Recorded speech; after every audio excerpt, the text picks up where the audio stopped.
경희 비레타니온의 강재춘 원장입니다. 자, 오늘은 장미색 비강진 중에서도 왜 홍반성 구진이 나타나는지에 대해서 좀 간단하게 설명드리겠습니다.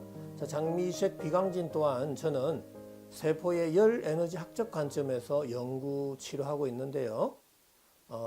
장미색 비강진의 발생 원인은 바로 세포의 손상으로부터 시작이 된다라는 것입니다. 자, 세포의 손상은 너무나 다양하죠. 세균, 바이러스, 곰팡이 등의 뿐만 아니라 일상생활 속에서 가장 많이 접하는 이 압력, 온도, pH, 또 전기장, 자기장, 저산소증, 또 물리화학적인 작업, 전해질, 이온, 중금속, 약물, 환경 여건. 자, 이 이외에도 다양한 음식물의 경도, 점도, 산도, 표면적, 또 산화 상태 등에 따라서 이러한 다양한 요인들에 의해서 세포는 기능 저하나 세포의 손상에 이르게 된다는 사실입니다. 자, 세포가 손상을 받는 순간 세포 내 미토콘드리아에서의 ATP의 합성에 장애가 생기고요.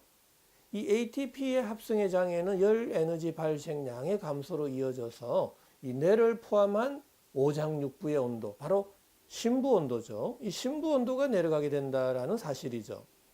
자, 여러분들 심부 온도에 대해서 많이 들어보셨는지 모르겠는데 저는 지속적으로 이 심부 온도와 피부 온도와의 상관관계를 가지고 계속 질병을 연구하고 있습니다. 자, 심부 온도가 올라갈 때는 피부 온도 내려가고 심부 온도가 내려갈 때는 피부 온도 올라간다라는 거 꼭 좀 기억해 주시면 많은 질병 치료에 또 질병을 이해하는 데 도움이 많이 될 것입니다.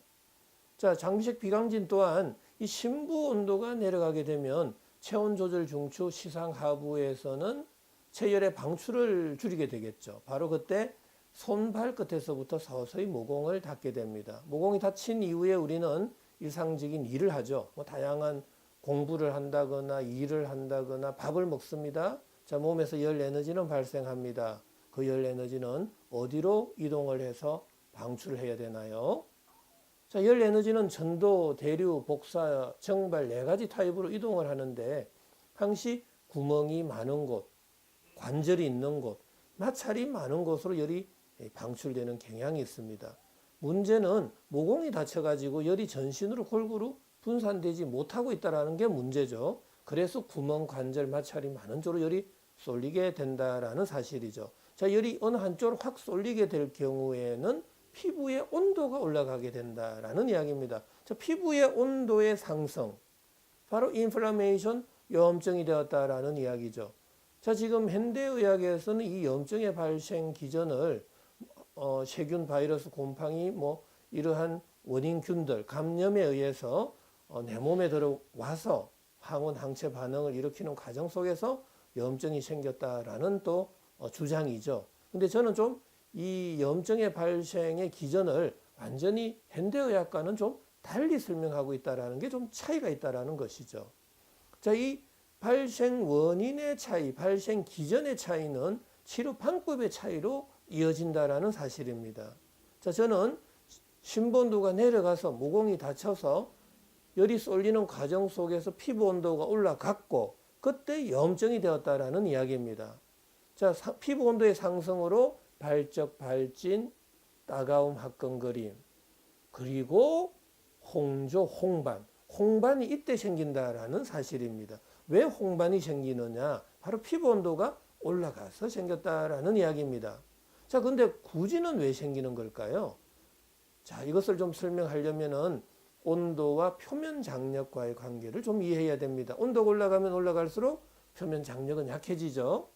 자, 그러면 표면 장력에 약하는 압력과 밀도가 낮은 공간으로 이 밀어내는 힘이 세지게 됩니다. 자, 압력과 밀도가 낮은 공간으로 밀어낼 때 조직은 변형이 오고 융기현상, 돌출, 팽창과 같은 융기성 증상이 나타날 수 있습니다. 바로 구진이란 언덕과 같은 조직의 변형이 생긴 증상입니다. 자, 그렇다면 정리를 해본다라면 홍반성 구진은 피부 온도가 올라가서 표면 장력이 약해져서 생긴 증상으로 이해할 수 있다는 겁니다. 자, 그러면 홍반성 구진뿐만 아니라 우리가 가려움증과 인설이 동반했을 때 우리가 장미색 비강진이라 이렇게 설명을 하고 있죠. 자, 그렇다면은 장미색 비강진을 근본적으로 치료하려면 저는 세 가지 치료 원칙을 제시하고 있습니다. 바로 낮아져 있는 몸속 온도 올리고 높아져 있는 피부 온도 낮추고 닫혀져 있는 모공을 열어서 열 에너지를 전신으로 골고루 좀 분산시켜야 된다라는 이야기입니다. 어느 한쪽으로 열 쏠림을 없애자라는 이야기죠. 자, 그런데 여기서 주의해야 될 것은요. 피부 온도가 올라갔다고 염증이 있다고 세포의 열 에너지 대사를 전체적으로 억제를 시키는 순간 심부 온도, 피부 온도 둘 다 내려가 버립니다. 자, 피부 온도가 내려갈 때는 발적, 발진, 홍반, 구진, 가려움증, 인설, 각질 다양한 염증성의 증상들은 진정되겠지만 심부 온도가 내려가는 순간 체온 조절 중추 시상 하부에서는 또다시 모공을 닫아버립니다. 체열의 방출을 줄이기 위함이죠. 그 이후에 또 밥을 먹고 활동을 하면 열은 발생하고 그 열이 방출이 안 될 때는 또 구멍, 관절, 마찰이 많은 쪽으로 열이 쏠려서 방출이 되기 때문에 다시 피부 온도가 올라가는 악순환만 될 수밖에 없다라는 이야기입니다.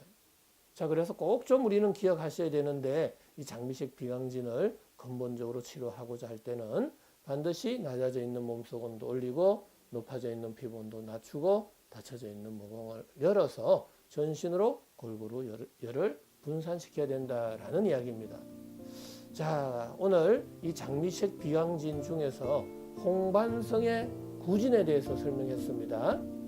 홍반성 구진의 발생 원인은 피부 온도가 올라가서 표면 장력이 약해져서 생긴 증상이다. 이렇게 보시면 되겠습니다. 자, 오늘은 장미색 비강진에 대해서 설명드렸습니다.